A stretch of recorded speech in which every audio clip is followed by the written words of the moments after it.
Hi, ThatPaulGuy. Today we're going to take a look at an Acer 27-inch monitor. It's a 1440p and it's 144 hertz. It is KG271U by Acer. Overall, the price on this animal dropped. I don't see if you can get that whole thing in the frame, but price on it dropped, and it's the KG1 series monitor. It's a very, very solid, budget-friendly monitor, especially for the price that it came in on. Color and all that stuff was very good. The number of ports and everything were good. I had no problems at all with viewability or the color contrast or anything like that. Matter of fact, I compared it to an Asus monitor that I've been using for a couple of years that has very, very good color saturation and very good color quality, and they look very, very good together. I will later in this video I will give you a screenshot of that, but it's a little bit difficult to try to set up. What my frustration with this is, this box looks very much like the same box, and it's the same model number, the KG271U, the same model for a 75 hertz model. The only difference is the UPC number, and thank goodness for trained sales associates that go and look in the back to find out and make sure they're giving you the right one, because this one's about $25 more, and if your normal consumer goes home and they're expecting a 144 hertz monitor because they want the high refresh rate and they've got a good video card, which I do not have yet, but I want to, then they end up with a 75 hertz, they're going to be a little bit upset and they're going to be coming back. So Acer, I'm not sure why you did that. The only way you have of identifying the specs on this are this little label here on the end, but I wish you would have actually put the speed or the refresh rate on here as well, and I wish that the 75 hertz and the 144 hertz had different model numbers. Especially for the price difference and stuff like that, and as confusing as they are. I'm not very much inclined to tell you, credit card, how I ended up with this one, but the price on it dropped, and right now it's at about $265, $269 in most places. Very reasonable, and if you can get it for less than that, I would say pick it up.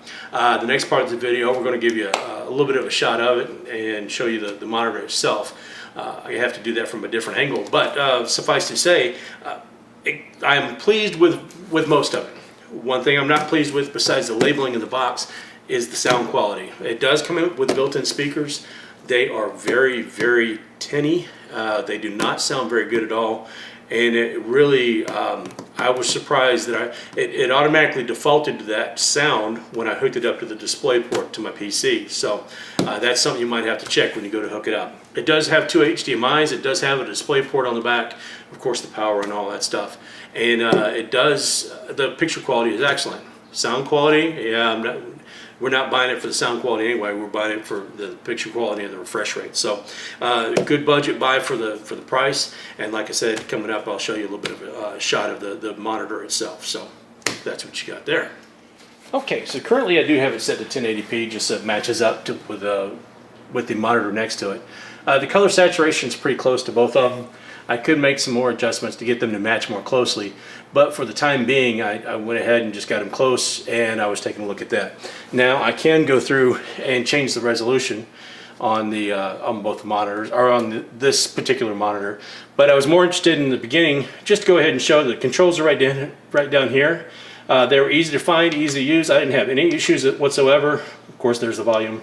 I didn't have any issues whatsoever trying to find the controls or anything, and they were very easy to use, and so I didn't have any issues. The color, like I said, was pretty good. There's a decent color saturation. It might look a little bit washed out on the video, but trust me, staring at it for long hours, it's been very, very comfortable and hadn't caused any eye strain at all. Okay, so we're going to go ahead and change the resolution here to the 2560 by 1440, 144 hertz. And we're going to apply that. It blinks out, it comes back on. As you can see, it does change the resolution on there, and I didn't have any issues whatsoever. Like I said, the refresh rates and everything look good. Frame rates, if I'm doing something like a benchmark test that slows down and speeds up, I didn't have any tearing or anything, and it looked beautiful the whole time doing it. More than enough match for the video card that I have in there now, and I'm sure that when I can save up a little bit more and get a much better video card, I won't have any issues with that either. The only thing, like I said, that I had any kind of issue with this monitor at all, which I'm not buying it for that, was the sound and of course the labeling on the box.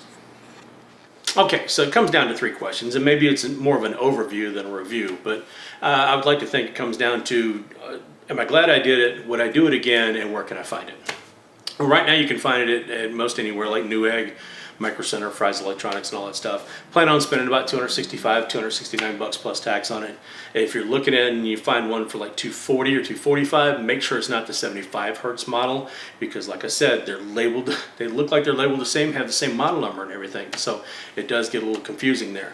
Do I like it? Am I glad I did it? Absolutely. I am happy that I spent the amount of money I did and have the resolution on some of the games that I'm going to have and the refresh rate, especially when I'm looking at benchmarks and testing other things, and it's not very difficult to see tearing and ripping, and there's tons of YouTube videos out there if you're curious about what that looks like, but I didn't want to go into that on this video.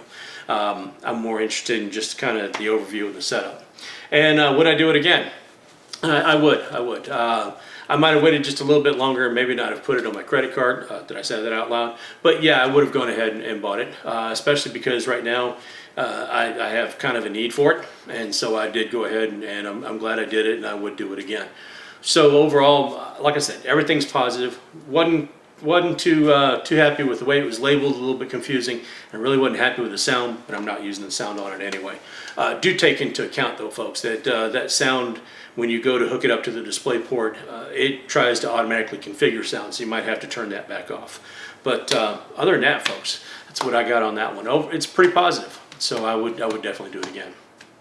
As always, you're welcome to leave me comments. You can hit that red subscribe bar, and you can hit thumbs up or thumbs down. Remember that little bell icon will tell you when I'm doing more of these videos. You're welcome to leave me any comments whatsoever. I'll try to answer them about this one or anything else, or other things you might want me to take a look at and review. So really for now, that's all I got on this one. So until next time, I will see you later.